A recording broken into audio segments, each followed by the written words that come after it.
Drunk driving. In the blink of an eye, lives are shattered. If you're lucky enough to survive such a tragedy, the lingering effects can be devastating, both physically and emotionally. A passenger in a crash like this one was left paralyzed from the waist down. The driver was drunk. After years of mounting resentment at the man who was driving, the passenger is snapped. Packing 2 semi-automatic pistols, the man goes looking for the friend who was driving that night. But he's nowhere to be found. The man wants revenge now. In a bizarre twist, he goes after the person who sold his friend the car. Roger that. I see a man down near the driveway. Over. Moments ago, he rang the car salesman's doorbell. When the salesman answered, he was shot in the stomach. Now the shooter circles the street like a madman, holding police and paramedics at bay. If the salesman doesn't get help soon, he will bleed to death.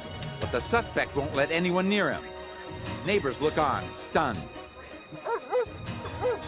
The victim's dog barks at the shooter, trying helplessly to protect his fallen master. At this point, paramedics are also helpless. It's a critical moment for the police. To save a life, they may have to take a life. But this is no ordinary standoff. The suspect allows a negotiator to approach. The man's life depends on his ability to gain the shooter's confidence. It works. Paramedics move in to retrieve the victim, his dog still doing its best to protect him. He's rushed to a waiting ambulance.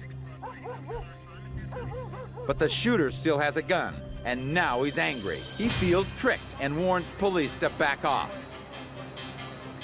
A SWAT team is called in to bring this standoff to a close.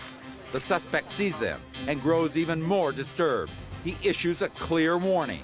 Shots fired. Repeat. Shots fired. Basic copy. Shots fired.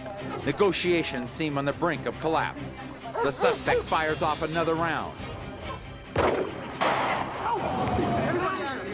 Negotiators make a last-ditch effort to end the standoff peacefully. Finally, the man has a brief moment of sanity. For the first time in 3 hours, the suspect agrees to holster his weapon. And moments later, it's all over. Thanks to expert negotiators, more bloodshed is avoided.